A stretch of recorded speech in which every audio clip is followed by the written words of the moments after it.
सकता है। यानी खालिक को मान लेंगे तो उसका ये हक मानना पड़ेगा, इंसानों को मान लेंगे तो उनका ये हक मानना पड़ेगा, बाकी हर चीज़ बिल्कुल बेबुनियाद है। तो ये इस्तिदलाल है। इस्तिदलाल की बुनियाद क्या है? आप जो चीज़ कायम करना चाहते हैं आप बताइए उसके वजूद की नागुज़ीर ज़रूरतें क्या हैं। जब आप उन नागुज़ीर ज़रूरतों से आगे कदम रखेंगे, अब आप बरसरे जंग हो रहे हैं मेरे बुनियादी हुकूक के साथ। इस वजह से मैं किसी इज़्म को, खा वो इस्लामिज़म है, खा वो सेकुलरिज़म है, बतौर इज़्म, बतौर मज़हब, खा वो फाशिज़म है, खा वो कम्युनिज़म है, कबूल नहीं करता।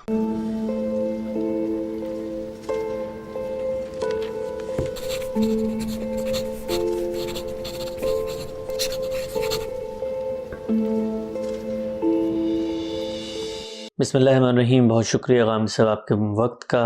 आपके मकतब में एक दफ़ा फिर हाज़िर खिदमत हैं एक मुख्तसर सा सवाल लेकर। आपने अपनी एक गुफ्तगू में फ़रमाया कि रियासत जब कोई पोजीशन लेती है तो उससे इस्तबदाद पैदा होता है।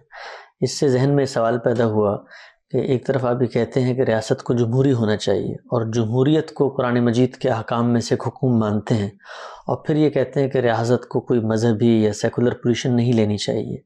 तो क्या ये कोई कॉन्ट्रडिक्शन है? इसको कैसे एक्सप्लेन करेंगे? थोड़ी देर के लिए ज़रा दो जुमलों पर गौर कीजिए।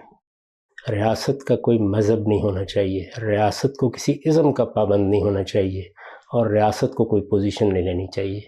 ये दो बिल्कुल अलग अलग बातें हैं। एक मज़हब अपना एक फ़लसफ़ा रखता है, हर इज़्म अपनी कोई फ़लसफ़ियाना बुनियाद रखता है, अपने कुछ तकाज़े रखता है, उसके नतीजे में वो आपको बहसियत मजमूई उनका पाबंद करता है। जब मैं एक इदारा बनाता हूँ तो वो इदारा मेरी ज़रूरतों से पैदा होता है, उसमें वो पोजीशन ली जाएगी जो उस इदारे के वजूद का तकाज़ा है। मसलन जब मैं रियासत कायम करता हूँ तो रियासत के इदारे को चलाने के लिए ज़रूरी है कि चंद सवालात का जवाब दिया जाए। मसलन इस सवाल का जवाब दिया जाए कि ये नज़म कायम कर दिया गया है, इसके पास ताकत होगी, मेरे इख्तियार के सूए इस्तेमाल पर ये मेरे ख़िलाफ़ कार्रवाई करेगा। लिहाजा ये सवाल पैदा हुआ कि ये तय किया जाए कि इंसान के बुनियादी हुकूक के साथ क्या मामला किया जाएगा। ठीक, तो यहाँ पोजीशन ली जाएगी। यानी महज एक लफ्ज़ की तब्दीली से आप मेरे नुक्ता नज़र पर तनकीद नहीं कर सकते। पोजीशन लेने की नफ़ी नहीं की जा रही। किसी इज़्म को बहसियत इज़्म और किसी मज़हब को बहसियत मज़हब मजमूई तौर पर इख्तियार करने की नफ़ी की जा रही है।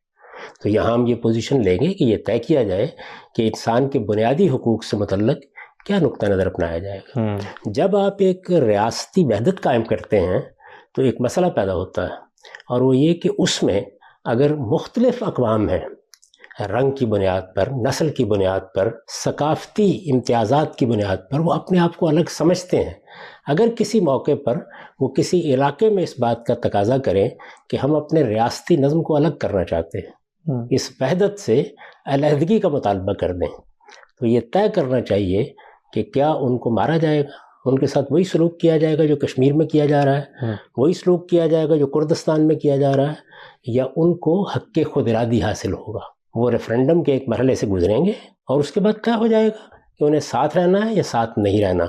जैसे आपने देखा कि स्कॉटलैंड में नहायत पुरअमन तरीके से ये मामला हो गया। इसी तरह से जब आप एक रियासती नज़म कायम करते हैं तो ये सवाल पैदा होता है कि यहाँ हुक्मरानों का तकर्रुर कैसे होगा। ये रियासत के इदारे की नागुज़ीर ज़रूरत है कि तय किया जाए। कोई तबका यहाँ हुकूमत करेगा, बंदूक यहाँ हुकूमत करेगी, कोई ख़ानदान यहाँ हुकूमत करेगा, फ़लासफ़ा और उलमा यहाँ हुकूमत करेंगे, या आम्मतुन्नास फैसला करेंगे। तो इसलिए ये फ़ैसला तो अब करना पड़ेगा। तो मैं जब ये कहता हूँ जमहूरियत, तो उसका मतलब ये है कि इंसानी अक्ल आलमगीर सतह पर दो ही चीज़ों के जवाज़ का फ़ैसला करती है। ठीक, या हुकूमत और हुक्मरान, इसका तकर्रुर इस कायनात का खालिक करेगा। इस पे दलाइल दिए जा सकते हैं, इसलिए कि वो मुझे बनाने वाला है। ठीक, वो कायनात का बादशाह है। और दूसरी चीज़ क्या है कि लोग फैसला करेंगे। तो इसलिए ये तो आपको तय करना है हर हाल में, ये इदारा इसके बगैर बन नहीं सकता। आखिरी चीज़ क्या है, आप मुझ पर कोई चीज़ नाफिज करेंगे तो क्या उसको कानून साजी के मरहले से गुजर कर आना चाहिए, या ये मेरी आपकी किसी हुक्मरान की, किसी डिप्टी कमिश्नर की, किसी असिस्टेंट कमिश्नर की, किसी इलाके के नाजिम की सवाबदीद है। तो मैं ये कहता हूँ कि कानून की हुक्मरानी होगी। یہ وہ چیزیں ہیں جو ریاست کے ادارے کو چلانے کی ناگزیر ضرورت ہے۔ جب آپ یہ کہتے ہیں کہ ریاست کا ایک مذہب ہونا چاہیے تو یہ بتائیے کہ یہ ریاست کے ادارے کی کیوں ضرورت ہے؟ آپ نے ایک کمپنی قائم کی ہے، اس کمپنی کے لیے کیا چیزیں طے کرنی ضروری ہیں؟ آپ نے ایک کاروباری ادارہ قائم کیا ہے، اس کے لیے کیا چیزیں طے کرنی ضروری ہیں؟ وہ تو ہوں گی ہر حال میں، اور اس میں پوزیشن لی جائے گی۔ لیکن یہ کہ فلاں ازم، مثلا دیکھیے کہ پچھلے اس سارے عرصے fascism, communism, liberal democracy, secularism, Islamism, یہ کتنے ازم ہیں جن کو انسانیت بھگت رہی ہے۔ اس میں آپ بحیثیت مجموعی مجھے ایک فلسفے کا پابند کرتے ہیں، میں اس پابندی کو قبول کرنے سے انکار کرتا ہوں۔ ٹھیک، اور جب آپ یہ کہتے ہیں کہ اسلام نے بھی ہمیں جمہوریت کا درس دیا ہے اور آپ مسلمانوں کی ریاست کو متوجہ کر کے کہتے ہیں کہ جمہوری اقدار کو اپناؤ، تو اب یہاں پر کیا آپ کوئی مذہبی حکم ان تک پہنچا رہے ہوتے ہیں؟ نہیں، دیکھیے بات یہ ہے کہ یہ بات کہ کس طرح فیصلہ ہونا ہے یہ تو عالمگیر اخلاقی اصول ہے، یعنی اس میں مذہب زیر بحث نہیں آتا۔ آپ مجھے بتائیے کہ عقلی طور پر کیا بنیاد ہے کسی طبقے کی حکومت کی، بندوق کی حکومت کی، کسی خاندان کی حکومت کی، فلسفیوں کی حکومت کی، علماء کی حکومت کی؟ کوئی بنیاد نہیں ہے۔ اس پر بہت بحثیں ہو چکی۔ لوگ جنہوں نے یہ ادارہ قائم کیا ہے ان کو حق ہے کہ وہ اپنے حکمران کا فیصلہ کریں، یہ ایک عقلی مقدمہ ہے، صحیح، یہ عالمگیر سطح پہ منوایا جا سکتا ہے۔ اس کائنات کا خالق فیصلہ کرے، یہ بھی ایک عقلی مقدمہ ہے، منوایا جا سکتا ہے۔ یعنی خالق کو مان لیں گے تو اس کا یہ حق ماننا پڑے گا، انسانوں کو مان لیں گے تو ان کا یہ حق ماننا پڑے گا، باقی ہر چیز بالکل بے بنیاد ہے۔ تو اس لیے یہ فیصلہ تو کیا جائے گا ہر حال میں، یہ مجھے بھی کرنا ہے، یہ آپ کو بھی کرنا ہے کہ کون ہے جو حکمرانی پیدا کرے گا۔